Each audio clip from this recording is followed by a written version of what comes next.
Hey guys, welcome to my channel once again. This is Priya Kathwar. So जैसा कि आपने thumbnail पे देखा हुआ है, that is stomata. Yes, so we are going to discuss about stomata in this video, and so that is very important topic. And क्योंकि stomata जो topic है ये प्लांट फिजियोलॉजी सब्जेक्ट से लिया गया है. ओके ये उसका पार्ट है. एंड बहुत ही ज़्यादा ये मज़ेदार टॉपिक है एंड काफ़ी ज़्यादा ये एग्ज़ाम्स में भी आता है और अच्छा भी है. So let's start the video. But before starting the video, if you are new on my channel, so please subscribe my channel and don't forget to press the bell icon so that you can get notification of my video easily. Okay, so let's start the video.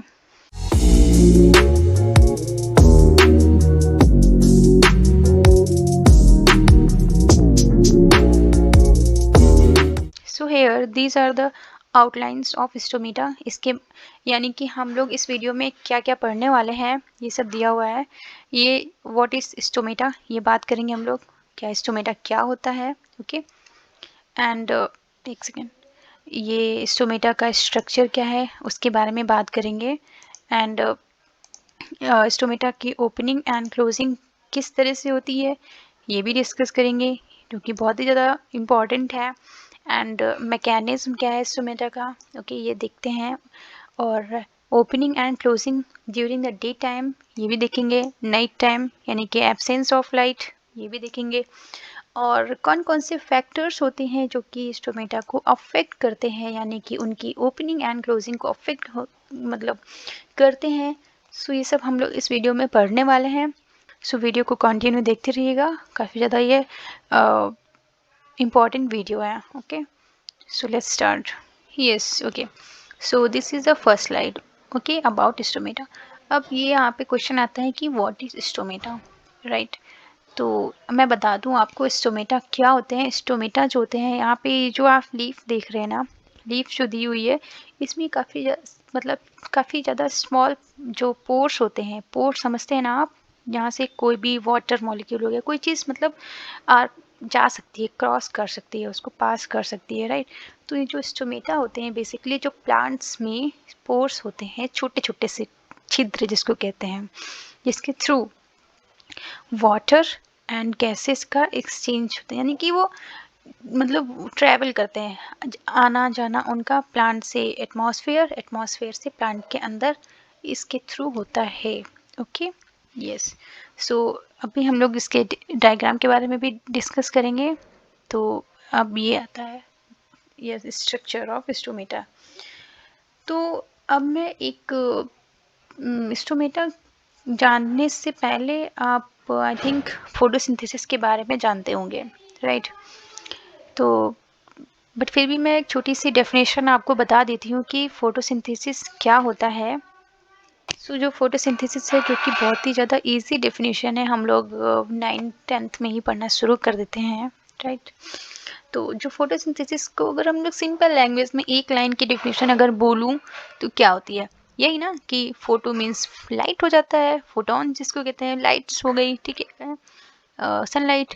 और synthesis यानी कि कोई चीज़ synthesise करना यानी कि उसको बनाना, synthesise हो रही है ना, इसके नाम से ही हमको पता चलता है कि फोटोसिंथेसिस में क्या है, लाइट के प्रेजेंस में कोई चीज़ बन रही है. यानी कि प्लांट्स होते हैं वो लाइट की प्रेजेंस में फूड बनाते हैं. So this is a definition.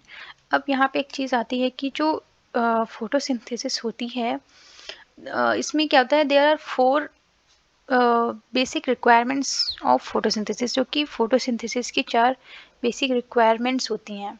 Okay so first one is, मैं यहाँ पे नोट डाउन कर देती हूँ, दैट इज़ कार्बन डाइऑक्साइड जो कि फोटोसिंथेसिस में हेल्प करता है. एंड सेकेंड वन इज़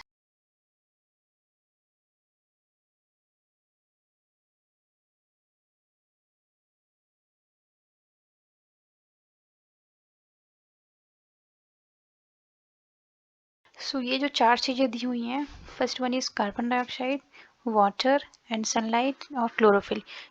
ये 4 चीज़ें बहुत ही ज़्यादा इम्पॉर्टेंट होती हैं किस चीज़ में, फोटोसिंथेसिस में. इन्हीं के ज़रिए ही पूरा जो पौधे होते हैं, प्लांट्स होते हैं, वो अपना खाना भोजन जो कि जिसको शुगर कहते हैं, ठीक है, उसको तैयार करता है। अब यहाँ पे हम लोग डिस्कस करते हैं कि स्टोमेटा जो कि है उनका डायग्राम कैसा होता है, उनका स्ट्रक्चर कैसा होता है, राइट। सो अभी मैं डायग्राम्स के जरिए भी आपको बता दूंगी, बट अभी मैं यहाँ पे बता देती हूँ कि क्या होता है। सो जैसा कि यहाँ पे लिखा हुआ है, each stomata that is stoma, stoma भी बोलते हैं इनको हम लोग, is surrounded by a pair of kidney shaped जो गार्ड सेल्स होती हैं उनसे ये सराउंडेड रहता है। ओके, इनको गार्ड सेल कहते हैं, जो कि किडनी शेप की होती हैं, यानी कि इस तरह से होती हैं, ठीक है। और क्या होता है, जो ईच गार्ड सेल्स होती हैं, गार्ड सेल्स जो एक मॉडिफाइड होती हैं किस चीज़ से, मतलब एक एपिडर्मल सेल्स जो कि शो करती हैं prominent nucleus, cytoplasm and plastids, इन सब चीज़ों से वो मॉडिफाइड होती है। न्यूक्लियस भी होता है, साइटोप्लाज्म भी होता है, इन सब से वो गार्ड सेल जो होती बनी होती है। ओके, सो जो गार्ड सेल होती है उसकी जो सेल वॉल होती है, यानी कि जो आउटर मेम्ब्रेन होती है, वो काफ़ी ज़्यादा थिक रहती है। ओके, सो नेक्स्ट स्लाइड पे मूव करते हैं। यहाँ पे जैसा कि यहाँ पे दिया हुआ है, as you can see here, this diagram is about, this is the guard cell. ये देखिए गार्ड सेल हो जाती हैं आपकी, ये 2 गार्ड सेल यहाँ पे लगी हुई है ना, ये गार्ड सेल है। इसके अंदर ये जो दिया हुआ है, यहाँ पे न्यूक्लियस होता है, ठीक है, न्यूक्लियस है ये, और ये वैक्यूल्स होते हैं, ठीक है, और ये यहाँ पे ये साइटोप्लाज्म होता है, ये क्लोरोफिल हो जाते हैं, ठीक। यहाँ पे डायग्राम दूसरा भी है, सॉरी ये क्लोरोप्लास्ट, ओके, ये वैक्यूल दिया हुआ है, साइटोप्लाज्म हो जाता है यहाँ पे, और ये न्यूक्लियस है, ठीक है, ये इनर थिक वॉल हो जाती है, ये इंदर साइड की ये थिक वॉल है, ये आउटर थिक वॉल हो जाती है, जैसे कि अभी मैंने बताया। अभी हम लोग इस पे आएंगे किस तरह से स्टोमेटा क्लोज होते हैं और ओपन होते हैं, पहले हम लोग इसके बारे में डिस्कस करते हैं। तो यहाँ पे दिया हुआ है ना, जैसे कि the guard cell is surrounded by a variable number of epidermal cells, जो कि सब्सिडरी सेल्स कहलाती हैं। जो गार्ड सेल होती है वो एपिडर्मल सेल से सराउंडेड रहती है, जिसको हम लोग सब्सिडरी सेल कहते हैं। ओके, और अब यहाँ पे ये एक, so this slide is about opening and closing of stomata, कि स्टोमेटा किस तरह से ओपन होते हैं और क्लोज होते हैं, जो कि यही बहुत ही ज़्यादा इम्पॉर्टेंट पार्ट हो जाता है स्टोमेटा से। जो ओपनिंग एंड क्लोजिंग होती है स्टोमेटा की, वो कैसे देखी जाती है, वो कुछ चेंजेस होते हैं टर्गर प्रेशर में, गार्ड सेल की टर्गर प्रेशर में लिखा हुआ है ना, turgor pressure of guard cell. तो जो गार्ड सेल के टर्गर प्रेशर में कुछ चेंजेस होते हैं, उसकी वजह से स्टोमेटा क्लोज होते हैं और ओपन होते हैं, ठीक है। अब इसका मतलब क्या होता है कि टर्गर प्रेशर आखिर होता क्या है, अगर हम लोग इसके बारे में पढ़ रहे हैं तो बेसिकली टर्गर प्रेशर एक टाइप का ऐसा प्रेशर होता है जो कि मतलब वाटर होता है ना, वाटर, टर्जिडिटी, यहाँ पे एक वर्ड भी आता है टर्जिडिटी। टर्जिडिटी का मतलब ये होता है जैसे कि कोई सेल है वो श्वेलन कर जाती है, यानी कि श्वेल हो जाती है।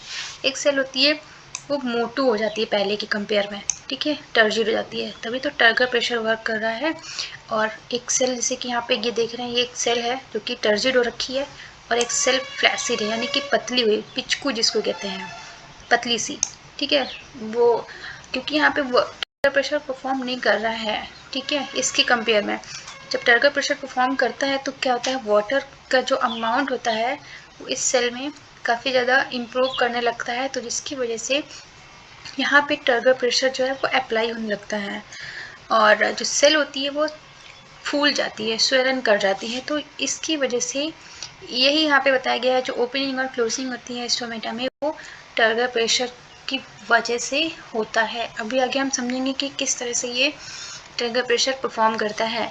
अब यहाँ पे जैसे लिखा हुआ है, during the day enters the guard cell making the guard cells fully turgid and the stomata open, और वाटर फ्रॉम सब्सिडरी सेल। तो जैसा कि लिखा हुआ है ना यहाँ पे कि जो डे टाइम होता है, डे टाइम में क्या होता है, जो गार्ड सेल है यहाँ पे और सब्सिडरी सेल, वो जो वाटर होता है वो सब्सिडरी सेल से वो गार्ड सेल में एंटर करने लगता है, ठीक। जैसे कि आप समझ लीजिए ये, जैसे कि यहाँ पे आप देखिए जो सेल है, ये पहले गार्ड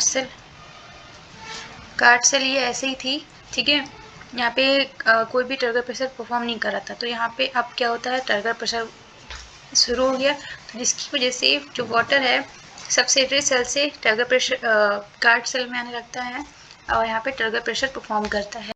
ठीक है, तो ये चीज़ बताया गया है कि डे टाइम में जो वाटर होता है वो सब्सिडरी सेल से गार्ड प्रेशर में गार्ड सेल में आने लगता है, तो जिसकी वजह से जो गार्ड सेल होती है वो स्वेल कर जाती है, फूल जाती है, और इस तरह से ये देखिए इस तरह से गार्ड सेल ओपन हो गया, तो इस तरह से ये स्टोमेटा मतलब फूल जाती है, तो थोड़ा वो दूर दूर हो जाती है ये इस तरह से, और यहाँ पे एक पोर यानी कि खोल टाइप में बन जाता है, और जिसकी वजह से यहाँ पे कोई भी मॉलिक्यूल्स हो गए, वाटर गैसेस जो है वो पास कर जाते हैं। ओके, तो ये हो गया इसका डे टाइम में।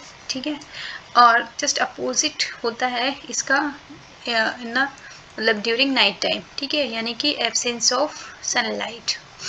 सो during night time water enters the subsidiary cell. जो वाटर होता है वो गार्ड सेल से मतलब सिमिलरली सब्सिडरी सेल में वापस चला जाता है, तो इसकी वजह से सेल जो होती है पहले जो टर्जिड थी यानी कि जो थोड़ा सा मोटू हो रखी थी, फिर वो उससे वाटर चला जाता है, तो वो अपना जो वॉल्यूम होता है वो लॉस कर देती है। ठीक है, लूज कर देती है, जिसकी वजह से वो पतलू हो जाती है, जिसको फ्लैसिड कहते हैं। इस प्रोसेस को फ्लैसिड भी कहते हैं। कि फ्लैसिड मतलब कोई सेल है पहले से उसने वाटर का अमाउंट गेन कर रखा था, फिर बाद में उसने वो अमाउंट छोड़ दिया, यानी कि वो लूज कर दिया, उसको हटा दिया, तो उसको वहाँ पे उस केस में जो सेल होती है वो फ्लैसिड हो जाती है। Okay, so and as a result the guard cells become flaccid, जैसे कि यहाँ पे देखिए ये फ्लैसिड वर्ड आया है जो मैंने अभी बताया, due to decrease in turgor pressure, और यहाँ पे टर्गर प्रेशर जो है वो डिक्रीज हो जाता है, एंड द स्टोमेटा क्लोज, और इस तरह से स्टोमेटा जो है वो क्लोज हो जाते हैं। ठीक है, ओके, ये डायग्राम है जो भी मैंने थोड़ी देर पहले इसको बताया था, और ये देखिए यहाँ पे ये ओपन दिखाया गया है, ओपन वाला डायग्राम है ये वाला। ठीक है, और ये वाला जो डायग्राम है वो क्लोज एक कंडीशन को ये बताता है। अब इसमें आप देखिए, आप इस तरह से आप उसको समझिए, एक सेकेंड कलर चेंज करूँ। ठीक है, ये देखिए जैसे कि अब ये गार्ड सेल हैं जो कि श्वेलन हो रखी हैं, अभी बताया जिस तरह से, यानी कि टर्जिड हो रखी हैं। ठीक है, टर्जिडिटी इसमें है, टर्गर प्रेशर वो फॉर्म कर रहा है यहाँ पे, और ये जो गार्ड सेल्स हैं ये इसके कंपेयर में देखिए किस तरह से ये पतली हो रखी है ना, तो श्रंकन इसको अभी हम लोग इस श्रंकन भी इसको कहते हैं, यानी कि पतला हो रखा है, पिच कर रखा है। ठीक है, सिकुड़ी हुई है जिसको कहते हैं सिकुड़न है, सिकुड़न आ जाता है ना, श्रंक कर ले जाती हैं। ठीक है, इसको हम लोग श्रंकन भी कहते हैं। राइट, अब यहाँ पे डायग्राम बताया था मैंने। अब एक चीज़ यहाँ पे मैं आपको थोड़ा सा डिटेल में बता देती हूँ ऐसे ही रफली लैंग्वेज में, कि ये पूरा प्रोसेस क्या होता है, वो काफ़ी ज़्यादा डिटेल में हो जाता है, बट फिर भी मैं सोच रही हूँ बता दूँ आपको, तो ये बहुत ज़्यादा हेल्पफुल रहेगा। तो जैसे कि आप सो अब in the day time light present है, ठीक है, कार्बन डाइऑक्साइड है, तो क्या होता है, फोटोसिंथेसिस होता है। ठीक, जैसे कि मैंने अभी आपको थोड़ी मतलब वीडियो के स्टार्टिंग में बताया था ना, फोटोसिंथेसिस में क्या होता है, फोटोसिंथेसिस में जो प्लांट्स होते हैं सनलाइट के प्रेजेंस में अपना भोजन यानी कि फूड जो कि ग्लूकोज होता है उसको बनाते हैं। ठीक है, तो उनका मतलब प्रोडक्ट ये बनता है। ठीक है, अब क्या होता है कि अब उस प्रोडक्ट को जो कि ग्लूकोज है, अब उनको इन्हें स्टोर करना होता है। ठीक है, स्टोर करना है, then it will convert in starch, starch में कन्वर्ट हो जाएगा। देन क्या होता है, अब जो भी स्टोर्ड स्टार्च होता है, स्टार्च जो भी स्टोर्ड रहता है वो लाइट की प्रेजेंस में कन्वर्ट होता है मैलिक एसिड में, मैलिक एसिड में कन्वर्ट हो जाता है। देन क्या होता है, मैलिक एसिड बेसिकली जो होता है, malic acid is a weak acid, ये बहुत ही मतलब वीक एसिड माना जाता है। सो ये क्या करता है, डिसोशिएट हो जाता है, डिसोशिएट होकर के अब ये it will convert in malate, malate ion में कन्वर्ट हो जाएगा, एंड देन हाइड्रोजन आयन में कन्वर्ट हो जाता है। ओके, क्या था, जो स्टार्च था, स्टार्च को मतलब स्टोर किया ना, फिर ये लाइट की प्रेजेंस में ये मैलिक एसिड में कन्वर्ट हो जाता है। ओके, मैलिक एसिड में कन्वर्ट होने के बाद में क्या होता है, ये डिसोशिएट हो जाएगा, डिसोशिएट होने के बाद में ये mallet ion and H+ ion में कन्वर्ट हो जाता है। एंड H+ आयन को अब क्या होता है, H+ आयन को बाहर निकालने के लिए क्या करना, इनको बाहर निकालना होता है। देन H+ ATPase का एक्टिवेशन होता है, क्योंकि H प्लस आयन को उसको बाहर निकालना होता है ना, देन क्या होता है H प्लस ATPH का एक्टिवेशन होता है। अब then now H plus ATPH H plus को बाहर की तरफ पंप करता है, क्योंकि पंप इसलिए करता है क्योंकि उसको बाहर निकालना है ना, तो इस वजह से वो H प्लस ATPase होता है वो H प्लस को बाहर की ओर थोड़ा सा फोर्स करता है, ताकि वो मतलब वहाँ से उस मतलब जो पोजीशन थी उस कंडीशन उसको लोकेशन को वहाँ से मतलब छोड़ दे, राइट। तो इस उसको वो मतलब फोर्स करता है ना बाहर निकलने के लिए। देन मतलब पंप करता है बेसिकली, हम लोग फोर्स किया या हम लोग बोल सकते हैं पंप करता है, दैट इज सब्सिडरी सेल में, ठीक है। गार्ड सेल से सब्सिडरी सेल में। ओके अब क्या होता है अब क्या है यहाँ पे अब इसके में क्या होता है as a result of potassium ion channel, ठीक है। अब क्या है ये पोटेशियम आयन चैनल इसकी मतलब as a result of that इसकी वजह से एक पोटेशियम आयन चैनल इंटर होता है, ठीक है। अब ताकि गार्ड सेल में एंटर करे, मतलब सब्सिडरी सेल में पहले गया फिर वो गार्ड सेल में एंटर करे, ठीक है। अब क्या होता है पोटेशियम आयन गार्ड सेल में चलता जा रहा होता है, ठीक। जो पोटेशियम आयन है जो पोटेशियम आयन होता है वो गार्ड सेल में चलता जा रहा होता है, पोटेशियम आयन हो गया। एंड H प्लस आयन का क्या होता है H प्लस आयन जो होता है वो सब्सिडरी सेल में चलता जाता है, ठीक है। पोटेशियम आयन गार्ड सेल में और H plus ion subsidiary cell में जाता है। हेंस क्या होता है सब्सिडरी सेल का जो पीएच रहता है, क्योंकि H plus ion subsidiary cell में जा रहा है और ये जो है वो किस में जा रहा है गार्ड सेल में जा रहा है। इस तरह से क्या होता है जो सब्सिडरी सेल होती है सब्सिडरी सेल का जो पीएच होता है वो थोड़ा सा एसिडिक होता जाता है, क्योंकि H प्लस जितना ज़्यादा रहता है ना, होता नहीं है कि पीएच स्केल में देखते हैं ना, जितना ज़्यादा एसिडिक रहता है उसमें पीएच का वो H हाइड्रोजन आयन का जो अमाउंट रहता है वो बहुत ही ज़्यादा रहता है, और जितना ही मतलब हाई पीएच रहता होता जाता है ना, जो जितना बेसिक होता है उसमें H प्लस आयन का अमाउंट बहुत कम हो जाता है, राइट। ओके तो क्या होता है सब्सिडरी सेल का जो पीएच होता है वो एसिडिक होता जाता है और गार्ड सेल का पीएच जो होता है वो बेसिक होता जाता है, यानी कि वो काफ़ी ज़्यादा पीएच हाई होता चला जाता है उसका, इसका लो होता जाता है, तभी तो एसिडिक होगा ना। Yes so as a result of that जो गार्ड सेल के अंदर जितना भी पोटेशियम प्रेजेंट होता है, गार्ड सेल में अब क्या था पोटेशियम गार्ड सेल में था ना, H प्लस होता है वो सब्सिडरी सेल में आता है, तो जितना भी उसमें पोटेशियम आयन प्रेजेंट होता है वो मैलेट के साथ वहाँ पर पोटेशियम मैलेट बनाता है, मैलेट के साथ में बनाता है, ठीक है। साथ ही साथ एक और एक्शन होता है दैट इज काउंटर बैलेंस करना, यहाँ की चार्ज का जो भी बैलेंस कम ज़्यादा होता है वहाँ पे ये काउंटर बैलेंस हो जाता है, ठीक। जो कि होता है क्लोरीन की हेल्प से, यहाँ पे क्लोरीन का भी हेल्प दिखा जाता है, क्लोरीन चैनल का भी मतलब इसमें यूज़ होता है, वो भी थोड़ा बहुत उसका फंक्शन रहता है क्लोरीन चैनल का। देन क्लोरीन चैनल के वजह से काउंटर बैलेंस होता है। ओके सो क्लोरीन चैनल को ओपन करवा के क्लोरीन चैनल ही ओपन होगा तभी तो ये प्रोसेस होगा। देन बिकॉज चार्ज की जो यूनिफॉर्मिटी बैलेंस नहीं हो पा रही होती है उसे काउंटर बैलेंस किया जा सके, तो जिसकी वजह से चार्ज जो होता है वहाँ पे बैलेंस हो जाता है। एंड नाउ ये दिन में जितना भी कार्बन डाइऑक्साइड है फोटोसिंथेसिस में जैसे कि जो भी बना था या फिर जितना भी यूटिलाइज होता है हो रहा है वो क्या होता है सो जितना भी the concentration of carbon dioxide around guard cell will decrease, okay.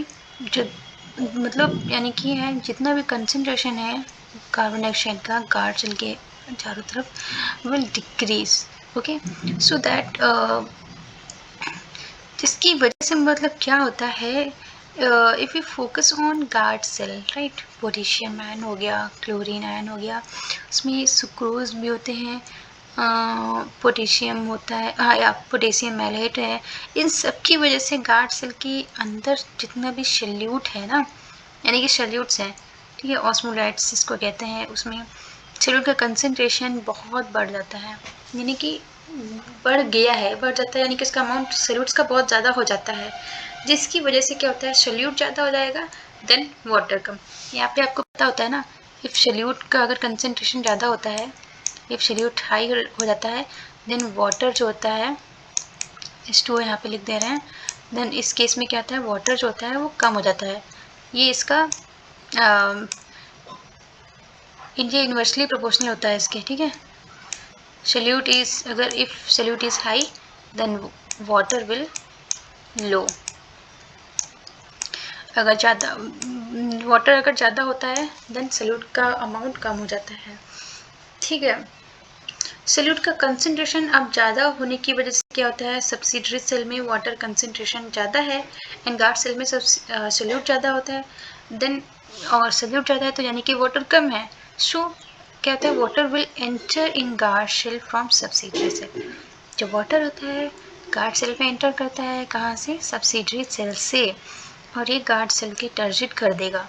इसी तरह से पूरा प्रोसेस देखा जाता है कि सब्सिडरी सेल में से वाटर गार्ड सेल में आता है, क्योंकि यहाँ पे गार्ड सेल में वाटर का कंटेंट कम होता है क्योंकि यहाँ पे सल्यूट ज़्यादा होते हैं, सब्सिडरी सेल में वाटर कंटेंट ज़्यादा होता है, सल्यूट कम होता है। तो इस तरह से सल्यूट सब्सिडरी सेल से वाटर गार्ड सेल में आता है, गार्ड सेल इस तरह से टर्जिट हो जाती है, फूल जाती है, ठीक है।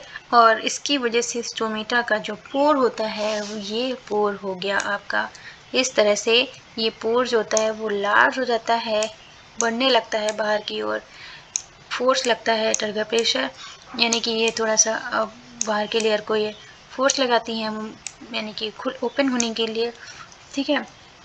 अब ये पोर होता है वो ओपन हो जाता है इस तरह से ये स्टोमेटा ओपनिंग मतलब प्रोसेस देखा जाता है। So it's all about stomata opening, ठीक है, स्टोमेटल ओपनिंग। अब जो क्लोजिंग होती है वो सिमिलरली इसके जस्ट अपोजिट होती है, जैसे कि ओपनिंग में इस तरह से ये वर्क कर रहा था, सिमिलरली प्रोसेस इसके जस्ट अपोजिट हो जाता है और वही स्टोमेटल क्लोजिंग में देखा जाता है। देन ये मैकेनिज्म हो जाता है स्टोमेटा का, एंड इस केस में बहुत सी थ्योरीज जो है मतलब बहुत सी थ्योरीज दी गई हैं, ठीक है, स्टोमेटा क्लोजिंग एंड ओपनिंग में, और जो कि यहाँ पे कुछ थ्योरीज दी हुई हैं जो कि सम इम्पॉर्टेंट थ्योरीज हैं। So first one is theories of photosynthesis in guard cell, okay, and starch sugar inter conversion theory है ये है, and theory of glycolate, okay, metabolism and active potassium transport ion concept, जो कि यहाँ पे 4 theories दी हुई हैं, जो कि मतलब काफ़ी सारी थ्योरीज में से 4 थ्योरीज यहाँ पे ली गई हैं। अब हम इस बट हम लोग पर्टिकुलरली एक्टिव पोटेशियम आयन इसके बारे में हम लोग पढ़ेंगे, ठीक है, active potassium ion transport ion का कॉन्सेप्ट, ठीक है, पोटेशियम ट्रांसपोर्ट आयन कॉन्सेप्ट। सो ये थ्योरी है ये पोटेशियम आयन की ट्रांसपोर्ट की, ये किसने दी थी, फ्यूजिनो ने दिया था, ये जो कि साइंटिस्ट थे, ठीक है। It was supported and elaborated by Levitt and Raschke in 1975 में इसको दिया था, ठीक है। It was appears to be an active mechanism which ATP, क्योंकि यहाँ पे एक्टिव है, एक्टिव का मतलब जैसे कि हमेशा यही देखा जाता है एक्टिव और पैसिव, एक्टिव में ATP का इन्वॉल्वमेंट देखा जाता है और पैसिव में एब्सेंस होती है, एक्टिव मतलब ATP यानी कि एनर्जी, वहाँ पे ATP का वहाँ पे एब्सेंस होता है, यहाँ पे प्रेजेंस देखा जाता है। अब यहाँ पे explanation the mechanism as follows, यानी कि ये बताता है कि ओपनिंग ऑफ स्टोमेटा जो है वो ड्यूरिंग डे टाइम देखा जाता है, ठीक है, during day time in presence of light, closing of stomata in absence of light, यानी कि डार्कनेस हो जाता है, नाइट टाइम हो जाता है। रोल ऑफ प्लांट हार्मोन्स, इसमें कुछ प्लांट्स हार्मोन का भी रोल देखा जाता है स्टोमेटा के मूवमेंट्स में, ओपनिंग एंड क्लोजिंग में इसका कुछ हार्मोन्स जो होते हैं प्लांट हार्मोन वो भी हेल्प करते हैं, ओके। सो यहाँ पे जो opening of stomata depends upon following conditions, यहाँ पे जो स्टोमेटा की जो ओपनिंग है वो कुछ मतलब कंडीशंस पे डिपेंड करती है। वो कंडीशंस क्या हैं आपकी, वो कंडीशंस होती हैं प्रेजेंस ऑफ लाइट, इसमें क्या है, लाइट का प्रेजेंस देखा जाता है, ठीक है, अगर लाइट प्रेजेंट होगी तभी स्टोमेटा जो है वो ओपन होंगे, अदरवाइज नहीं होंगे। Decrease in starch contents of guard cell, starch content जो होता है उसका डिक्रीज देखा जाता है इन गार्ड सेल में, ठीक है। Increase concentration of malic acid guard cell.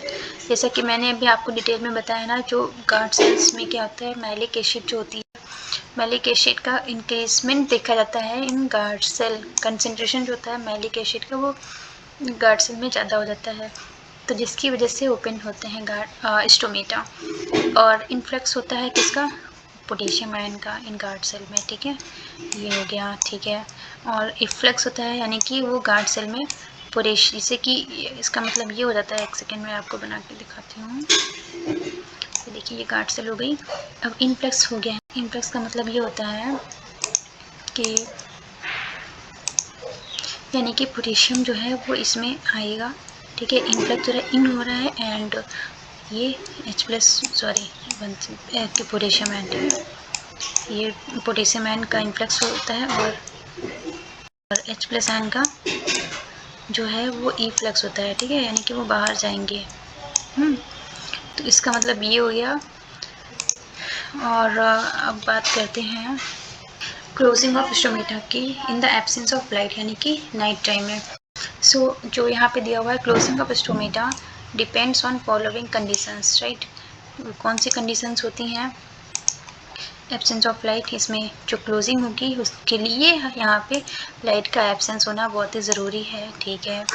And decreasement of decreased concentration of malic acid, जैसे कि वहाँ पे बताया था ना, वहाँ पे मैलिक एसिड का कंसंट्रेशन ज़्यादा होना चाहिए, इसी तरह यहाँ पे मैलिक एसिड का कंसंट्रेशन यहाँ पे कम देखा जाता है। और इफ्लक्स ऑफ पोटेशियम आयन, जैसे कि कम अपोजिट है उसका, इफ्लक्स रहता है potassium ion from guard cell और acidic medium of the cell sap in the guard cell, loss of chlorine ion from guard cells. यहाँ पे एसिडिक मीडियम देखा जाता है in the of cell sap का इन गार्ड सेल में, okay. और loss of chlorine ion का loss देखा जाता है फ्रॉम गार्ड सेल्स। सो ये कुछ पॉइंट्स दिखाते हैं आपको, यानी कि वो बताते हैं कि ये सारी कंडीशंस जो है वो फॉलो करते हैं दोनों, opening of stomata and closing of stomata. यहाँ पे कुछ फैक्टर्स दिए हुए हैं जो कि स्टोमेटल यानी कि स्टोमेटा के मूवमेंट्स में देखे जाते हैं। वो कौन कौन से फैक्टर्स हैं? So first one is carbon dioxide का कंसंट्रेशन, ये मैटर करता है, यानी कि तो कंसंट्रेशन जो होता है कार्बन डाइऑक्साइड का वो मैटर करता है, कम है या ज़्यादा है, ये भी इफेक्ट करता है। और लाइट का तो वैसे भी बहुत ज़्यादा रोल होता है, ठीक है, लाइट भी अफेक्ट करती है। और टेम्परेचर भी होता है, टेम्परेचर जब जैसे कि अब डे टाइम में क्या होता है, जब सनलाइट होती है तो टेम्परेचर ऑब्वियसली सी बात है, टेम्परेचर जो रहेगा वो राइज कर जाएगा, ठीक है। अब जब टेम्परेचर राइज होगा देन ही स्टोमेटा जो है वो ओपन होंगे। अब टेम्परेचर जब डाउन हो जाता है, कम हो जाता है, यानी कि नाइट टाइम में सनलाइट नहीं होती है तो टेम्परेचर कम हो जाता है, तो वो स्टोमेटा क्लोज कर देते हैं। वाटर का अमाउंट होता है, वाटर का भी अमाउंट अफेक्ट करता है स्टोमेटा को। और एब्सिसिक एसिड भी का रोल दिखाता है, पोटेशियम क्लोराइड भी होता है और ऑर्गेनिक एसिड। सो ये कुछ सारे आपके फैक्टर्स होते हैं जो कि अफेक्ट करते हैं स्टोमेटल मूवमेंट में, ठीक है। सो यस, सो इस तरह से स्टोमेटा के बारे में हम लोगों ने काफ़ी कुछ सीखा है और उसके बारे में जाना है। सो आई थिंक मैंने बहुत सी जानकारी इसके बारे में आपको दे दी होगी और जो कि आपके लिए बहुत ही हेल्पफुल रहेगा। सो अगर आपका कोई भी क्वेश्चन है, ठीक है, आप कुछ भी मतलब इसमें समझ नहीं आया या फिर आपको कुछ भी पूछना है, then you can comment in the comment box, okay. मैं ऑफ कोर्स आपके क्वेश्चन का जवाब दूंगी, ठीक है। तो अगर आपको कोई भी क्वेश्चन है, कोई भी क्वेरी है तो प्लीज़ मुझे कमेंट कर लीजिएगा, ठीक है। एंड आई होप आपको ये वीडियो पसंद आया होगा। गाइस प्लीज़ वीडियो को लाइक और शेयर ज़रूर कर दीजिएगा। तो चलिए मिलते हैं नेक्स्ट वीडियो में, okay. So thank you so much, till then take care, bye bye.